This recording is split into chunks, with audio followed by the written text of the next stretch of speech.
Bonjour à tous, bonjour à toutes, merci de votre fidélité. Donc nous sommes ensemble comme chaque semaine sur Radio Fréquence Atlantique 88.3, 105.9, 93.6. Vous pouvez suivre également RFA Radio sur le net. Et chaque semaine, nous faisons donc des commentaires sur l'actualité nationale, internationale et surtout, nous essayons de faire un travail de déconstruction de la pensée réactionnaire dominante.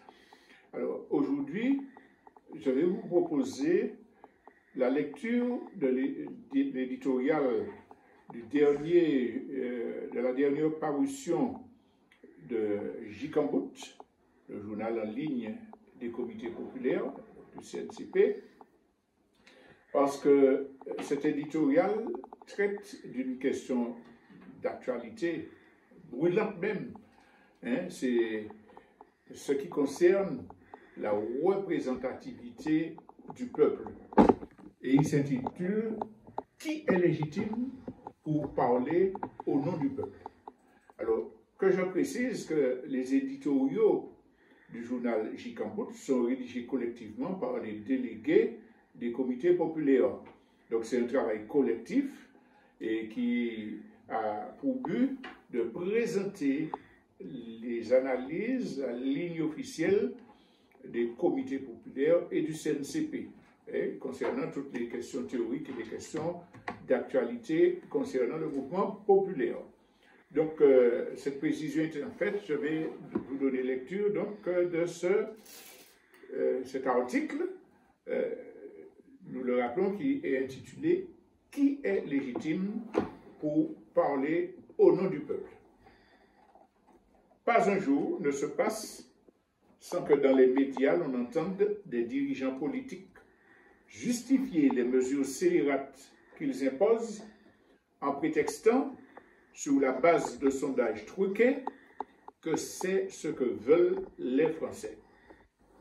Complaisamment appuyés par des éditorialistes aux ordres, ils fondent donc leur légitimité sur des enquêtes d'opinion.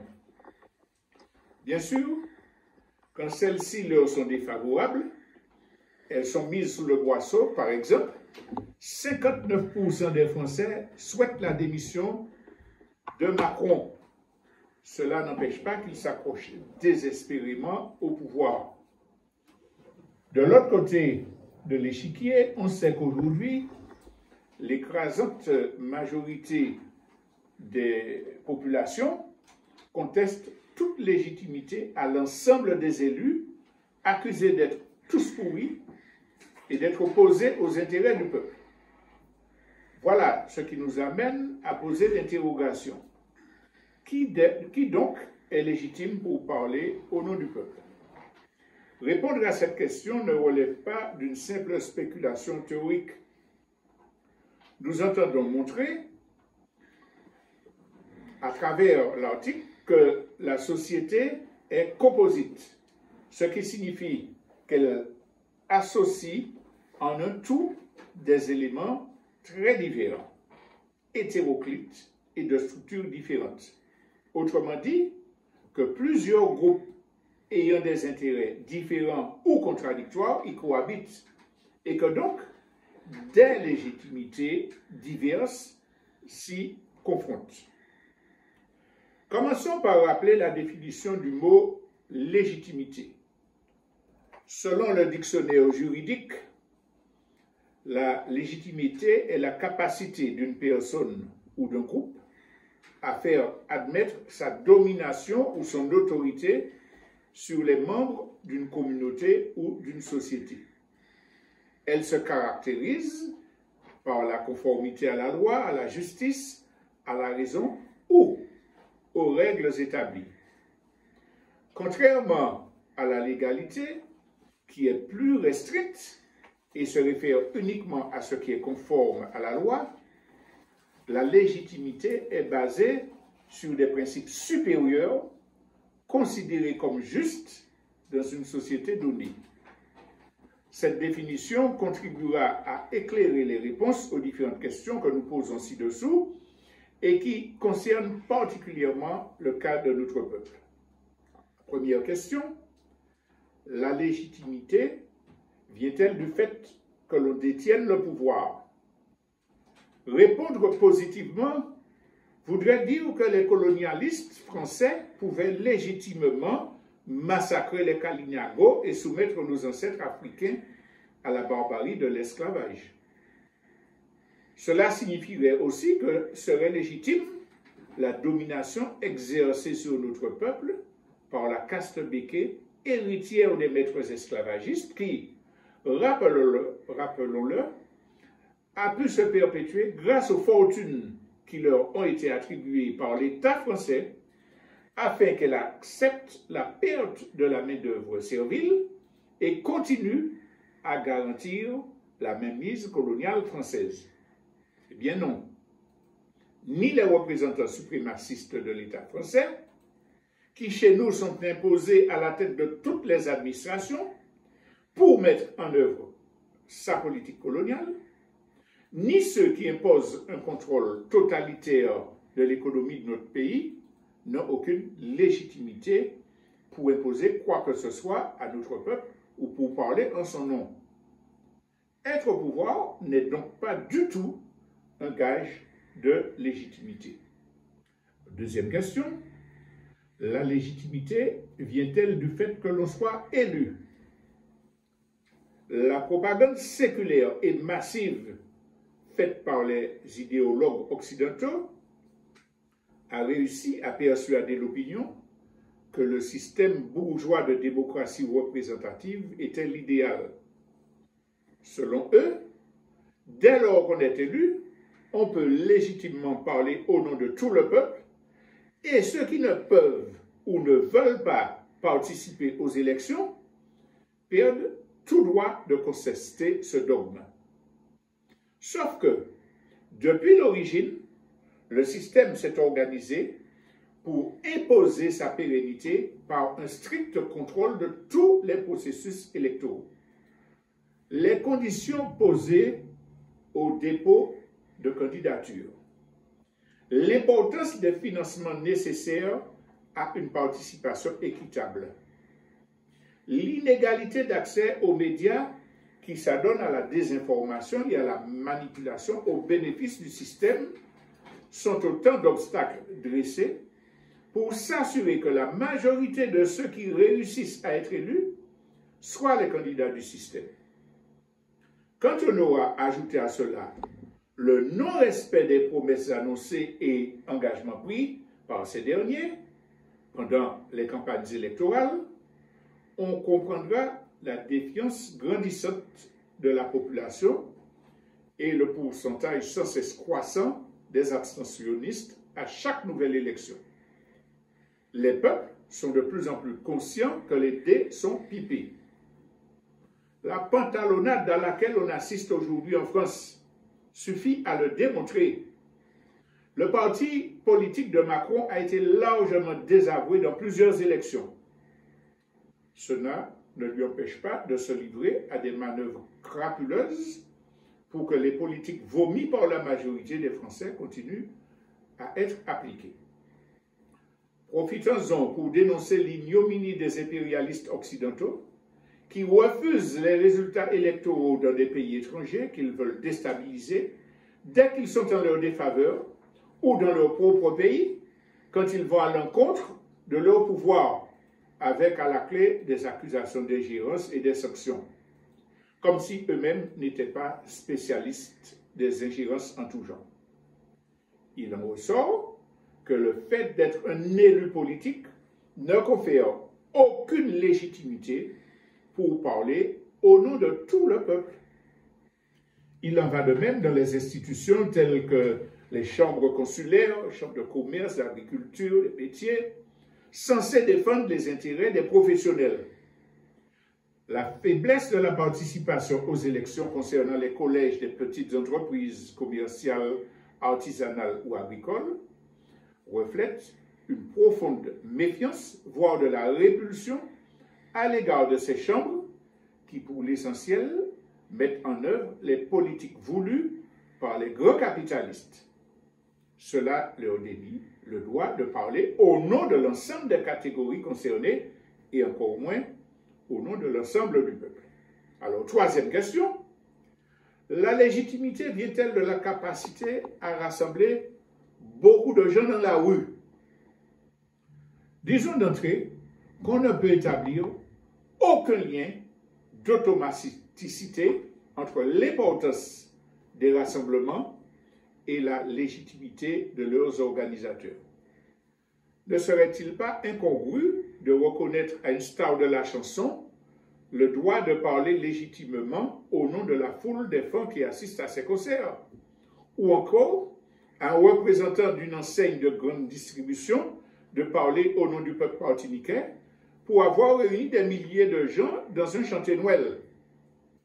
Ces illustrations peuvent sembler caricaturales, mais elles nous appellent à dépasser les conclusions abusives qu'on pourrait tirer en se laissant aveugler par la magie du nombre de participants. En clair, il ne faut pas se laisser leurrer par l'importance des mobilisations, car celles-ci peuvent être de nature très diverse et couvrir de graves errements. Mais revenons à la question de la légitimité. Nous viendrait-il à l'idée de créditer un dictateur ou le gourou d'une secte quelconque qui rassemble des foules de gens aliénés et fanatiques d'une quelconque légitimité? Bien sûr que non. Plus globalement, les classes dominantes, fortes de leur empire médiatique, de la nuée des propagandistes à leur service, de leur puissance financière et des moyens logistiques à leur disposition, peuvent aisément réunir à tout moment des centaines de milliers de gens à l'occasion de toutes sortes d'événements culturels, politiques ou autres. Est-ce que pourtant, elles ont légitimité de parler au nom du peuple? Les mouvements populaires, quant à eux, ont à faire face à leur criminalisation par les médias, aux contraintes et aux interdictions imposées par le gouvernement, à une répression policière et judiciaire scélérate qui dissuade beaucoup d'y participer. Mais hélas, pour beaucoup de militants du mouvement populaire même, l'importance du nombre de participants dans les manifestations, en particulier les manifestations de rue, est devenu le critère privilégié pour jauger l'avancée des luttes et le bien fondé de la ligne politique défendue par leurs organisateurs. Un regard sur l'histoire des sociétés nous apprend que les manifestations de masse peuvent conduire autant à des avancées spectaculaires qu'à de cuisants échecs, selon qu'elles participent ou pas d'une stratégie globale intelligente. La capacité de mobiliser des masses dans des manifestations de rue ne suffit donc pas pour s'octroyer la légitimité exclusive de parler au nom du peuple. Alors vient la question, qui donc peut légitimement parler au nom du peuple? Incontestablement, ce ne peut être que ceux et celles qui sont désignés formellement, réellement contrôlés par celui-ci, sur des bases éclairées et en dissidence du système. En conséquence, nul ne peut s'autoproclamer porte-parole du peuple si ce dernier ne l'a pas dûment mandaté dans le cadre d'organisations populaires pratiquant une véritable démocratie à la base. La destruction du vieux système capitaliste et impérialiste doit marcher de pair avec l'édification du système alternatif qui permettra à l'humanité de s'émanciper. C'est dès aujourd'hui qu'il faut porter remède aux difficultés économiques, culturelles et sociales que subit notre peuple. Cela ne peut se faire sans qu'il ne s'organise particulièrement sur le plan politique. Autrement dit, tous ceux qui aspirent à l'émancipation de notre peuple, à sa souveraineté, doivent commencer par contribuer à son organisation. Et au bout du compte, nous pouvons affirmer que nul ne peut s'autoproclamer porte-parole du peuple dans sa globalité. La seule légitimité dont on peut se prévaloir, c'est celle du groupe particulier qu'on représente. Les responsables religieux ont légitimité pour parler au nom des fidèles. L'élu est légitime pour parler au nom de ceux qui lui ont accordé leur suffrage, que ce soit pour de bonnes ou mauvaises raisons. Quiconque ne peut s'arroger le droit de contester la légitimité des dirigeants de partis politiques ou de syndicats qui s'expriment au nom de leurs adhérents. Cependant, reconnaître la coexistence de ces différentes légitimités, on ne peut contester, ne peut conduire à accepter leur effet néfaste sur la société quand ils sont nuisibles aux intérêts du peuple.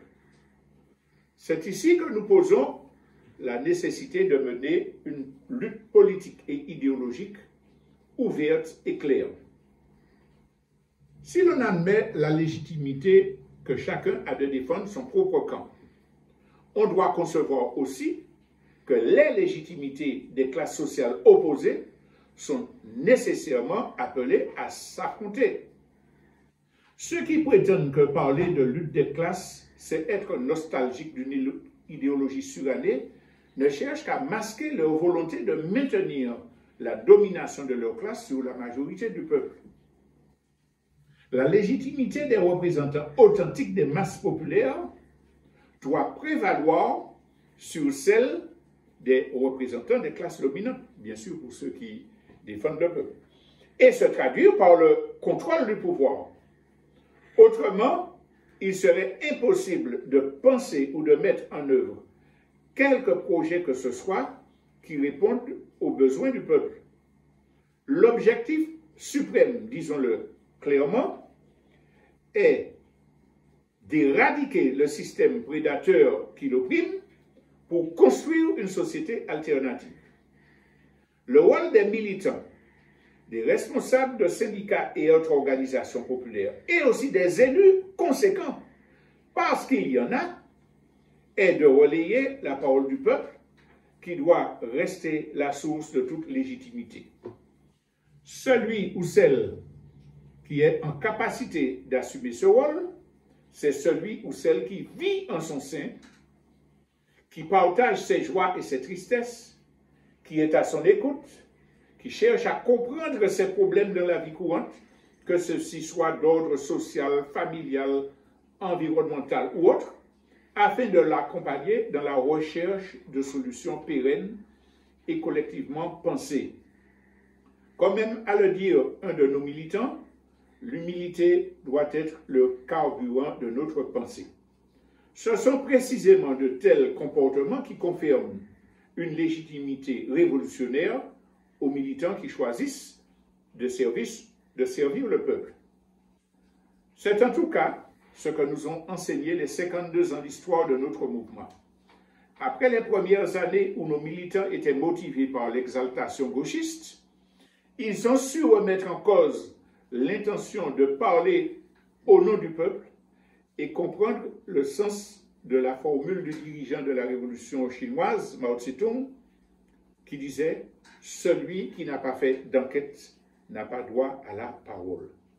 Depuis, notre ligne fondamentale nous appelle à contribuer à l'organisation des masses populaires pour faire en sorte qu'elles soient en mesure d'exprimer leur propre volonté et de défendre leurs intérêts réels. Alors voilà donc l'éditorial du journal J-Cambout, numéro 224, journal des comités populaires et du CNCP, et qui appelle à quelques réflexions.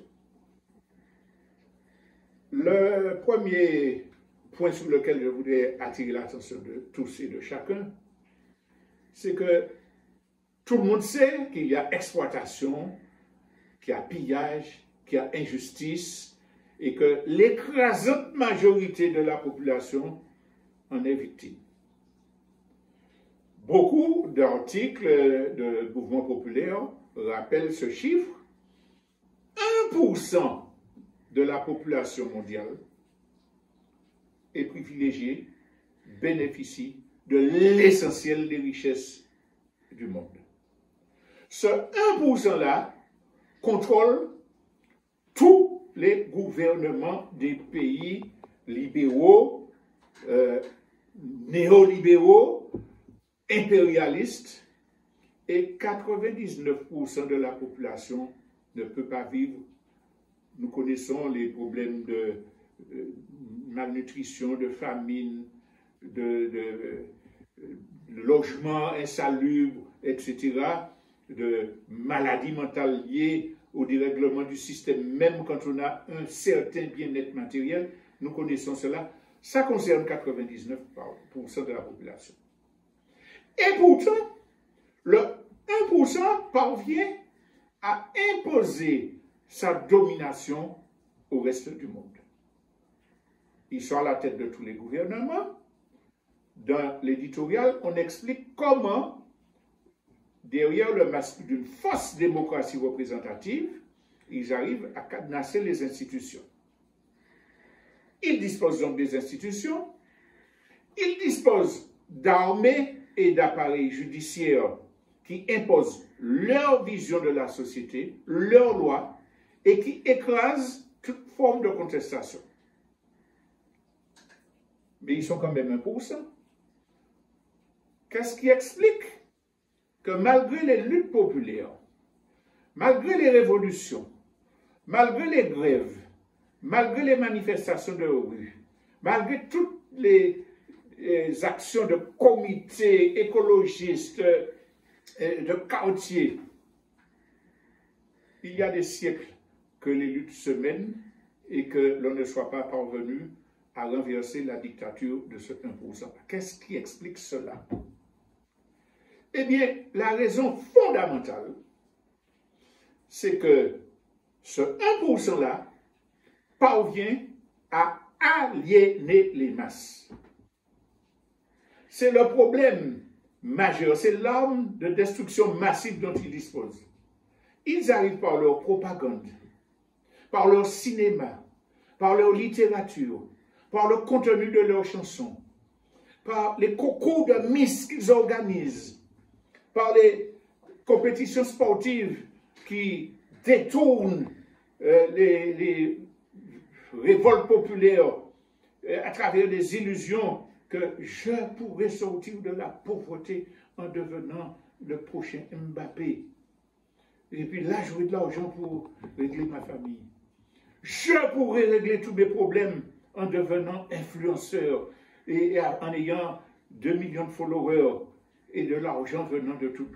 Donc, c'est le travail de propagande, la manipulation psychologique qui est l'arme de destruction massive de ce 1%-là, qui contrôle tous les empires médiatiques, toutes les filières culturelles, et qui parvient à aliéner l'écrasante majorité de la population, y compris beaucoup de ceux qui veulent lutter contre le système. C'est ça l'arme de destruction massive. Quand on n'aura pas réalisé cela et retourner l'arme contre eux, ou du moins empêcher les effets de ces armes de destruction, en permettant que les populations, les majorités soient désaliénées, conscientes, éclairées et prennent en charge leur destin, on continuera à lutter vainement. Le problème de l'aliénation, je fais une parenthèse, chaque fois que j'emploie ce mot, je répète que aliénation n'est pas synonyme de maladie mentale ou d'imbécilité ou quoi que ce soit. Je répète aussi souvent que dans la langue anglaise, il y a 2 mots très différents qui distinguent l'aliénation, qui est celle dont je vais parler, de ce qu'ils appellent l'insanity, qui est la maladie mentale liée aux déformations de l'esprit. L'aliénation, qu'est-ce que c'est? L'aliénation, c'est le fait de penser avec les idées des autres. Je l'ai déjà dit, rappelons-le pour qu'il n'y ait pas de confusion. Ça vient du latin, alienus, c'est ce qui est à l'étranger. Donc l'aliéné dont nous parlons, c'est celui qui peut être intelligent, instruit, bon, mais qui raisonne avec les idées que l'autre ont inculquées par le formatage dans son esprit. Et ce n'est pas une critique, ce n'est pas un défaut, ce n'est pas une condamnation, c'est un fait, c'est une réalité. Et justement, nous voulons insister sur ce fait que cette arme de l'aliénation qui est intégrée à l'esprit des grandes majorités, c'est ce qui permet que nous n'ayons pas encore renversé le système. Alors, au départ, nous le savons tous, l'instruction, les connaissances, la lecture et tout ça ont toujours été concentrés entre les mains des classes dirigeantes. Prenons un exemple en Martinique. Il était interdit d'apprendre à lire aux esclaves. Il y avait des prêtres, des révolutionnaires, entre guillemets, idéologiquement, qui se cachaient pour apprendre à des esclaves à lire. Mais c'était interdit. Parce que, comme disait un gouverneur français, la sûreté des Blancs exige qu'on maintienne les Noirs dans l'ignorance. Mais ce n'est pas valable pour les esclaves seulement, c'est valable pour les paysans français, c'est valable pour toutes les classes dirigeantes dans tous les pays du monde. Celles-ci captaient le savoir scientifique, si on peut dire, les moyens de diffuser la connaissance et empêchaient aux classes dominantes. Ce qui n'empêchait pas que les classes dominantes avaient leur savoir, leur connaissance, puisqu'ils construisaient des cultures, ils répondaient aux problèmes de la vie en matière de santé, en matière de logement, en matière de tout, malgré la misère imposée par les classes dominantes. Mais n'empêche que les connaissances scientifiques, les possibilités de confronter des thèses et théories étaient réservées aux classes dominantes. Donc pendant toute une très longue période, ça a été le cas jusqu'aux révolutions bourgeoises qui ont élargi un peu la sphère des gens qui avaient accès à la connaissance livresque, à l'instruction scientifique centralisée. Ça a élargi parce que la bourgeoisie, qui luttait contre la classe aristocratique, avait besoin de gens pour gérer ses comptes, gérer son économie. C'était toujours limité. Parce que regardez à quel moment l'école devient publique et gratuite, c'est bien tard. Et à ce moment-là, le contenu reste un contenu exclusivement dicté, élaboré et dicté par la bourgeoisie, par les classes dominantes. Ce qui veut dire que l'enfant qui rentre dans le circuit, il est formaté. Il apprend dans les livres d'histoire que c'est la France qui a civilisé l'Afrique. Donc, jusqu'aux années 70, même quand il y avait des mouvements d'indépendance ou des mouvements révolutionnaires, l'essentiel des populations qui restent sous domination occidentale voient leur élite formatée, qu'ils soient de bonne ou de mauvaise foi. Alors, il y a des élites formatées qui accèdent au bien-être matériel et qui rentrent dans la classe, dans l'aisance de la classe bourgeoise et qui se baignent, qui nagent, qui aiment l'idéologie bourgeoise et qui répercutent cette idéologie-là. C'est d'ailleurs sur ces gens-là que les classes dominantes s'appuient majoritairement pour aller faire le sale boulot. Et en Martinique, on a vu le rôle qu'a pu jouer l'intelligentsia petite bourgeoise dans l'assimilation, etc. En Afrique, on a vu le rôle que les élites ont pu jouer pour maintenir le néocolonialisme. Alors, les choses changent.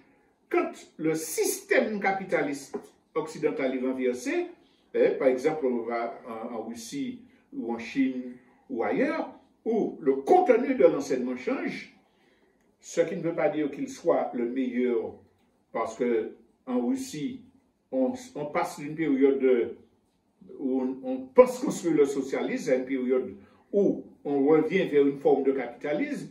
Donc le contenu n'est pas le meilleur qui soit. En Chine, il en est de même. On a toute une frange du contenu de l'éducation qui est à vocation socialiste, après la révolution de Mao Tse-tung, mais à partir du moment où Deng Xiaoping revient pour dire enrichissez-vous, etc., le contenu est aussi modifié. L'humanité, c'est ça, hein, ce sont des étapes, des marches, on marche, on marche.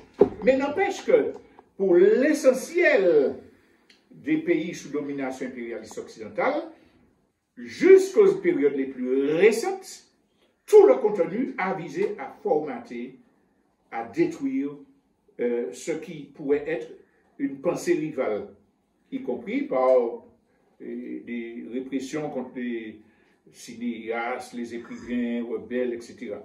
Les militants révolutionnaires, les livres. Je fais une parenthèse, chers auditeurs.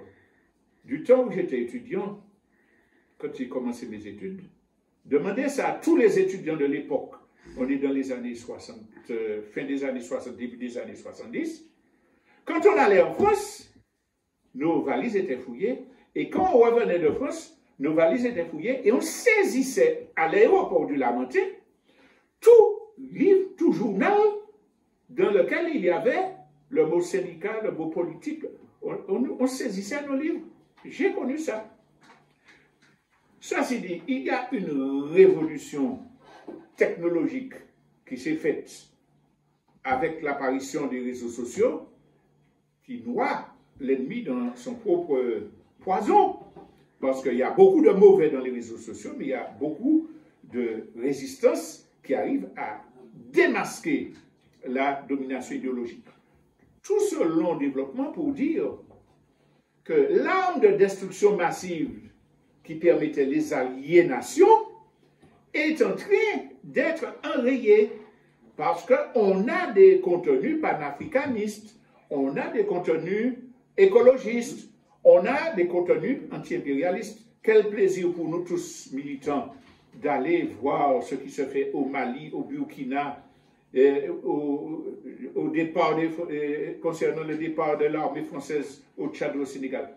Parce que, eh bien, le bonhomme, l'impérialisme est dévoré par ses propres technologies. Mais ça pose le problème. Qui a le droit de parler au nom du peuple à travers tout ce nouveau bouillonnement qui se fait? Parce que celui qui maîtrise la technologie, les réseaux sociaux, les communications, est capable de faire exactement ce que fait l'impérialiste, le colonialiste, en faisant de belles vidéos, en faisant de la désinformation pour faire passer des idées réactionnaires. Alors, c'est vrai que ceux qui ont une vision différente, révolutionnaire, progressiste, se battent dans l'affaire et cherchent aussi et disposent aussi de gens capables de mener le combat sur ce front-là. Je fais une petite parenthèse. Ce qui a donné aux pays d'Amérique du Sud et d'Amérique centrale la meilleure arme pour battre l'impérialisme américain, qu'est-ce que c'est?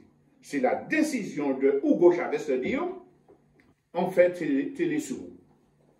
On fait Télésourou qui est capté dans toute la région et qui donne un langage différent. Et ça a accompagné les luttes anti-impérialistes.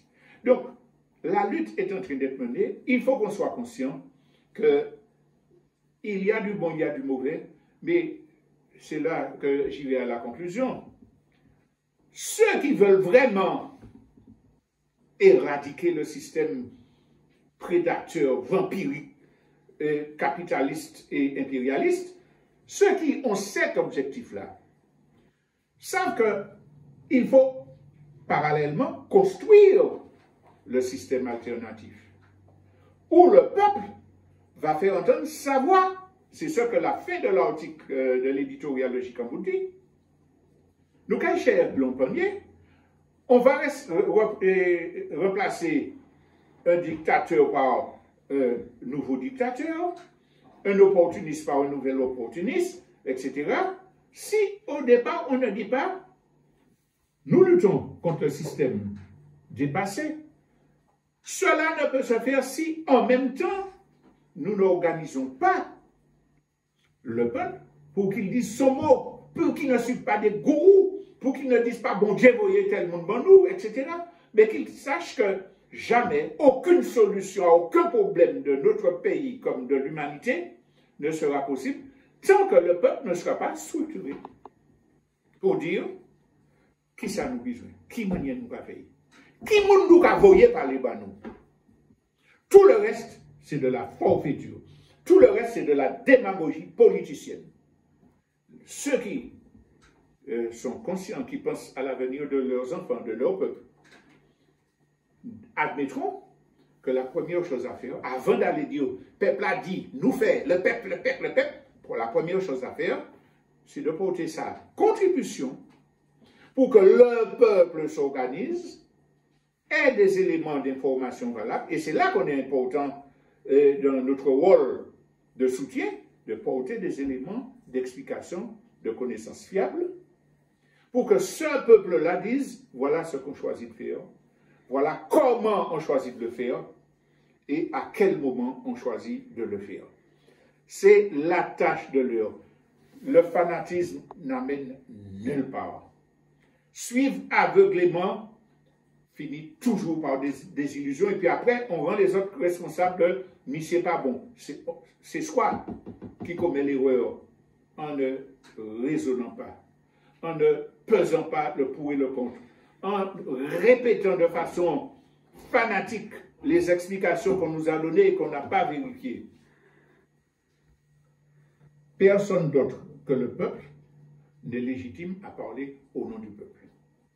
Ce que le peuple désigne, mandate pour parler en son nom, pour retransmettre ce qu'il a décidé, celui-là, il est légitime pour parler au nom du peuple, parce qu'il en est l'écho, parce qu'il en est le représentant réel.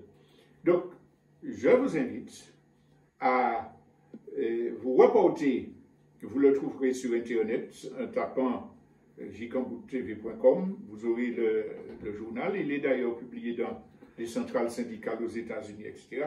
En tapant Jcambout numéro 224, vous aurez l'intégrale du journal là. Nous avons présenté l'éditorial. Et il y a d'autres articles qui montrent comment, justement, le peuple est en train de s'organiser de façon souveraine. Et je vous annonce déjà que dans la prochaine émission, nous allons nous arrêter justement sur le point. Nous avons parlé d'aliénation, arme de destruction massive entre les mains des classes dirigeantes. Comment briser les chaînes de l'aliénation? C'est de cela que nous allons parler donc la semaine prochaine. Merci. Et donc, je vous invite, pour ceux qui sont sur les ondes, à poursuivre ce débat en direct, en téléphonant au 03 14 03, numéro fixe 0596 03 14 03. Donc, à la suite de cette émission, nous écouterons la synthèse présentée par Thierry-Joseph Angélique qui concerne notre pays. Ensuite, nous aurons la partie interactive. Je vous remercie donc de votre attention.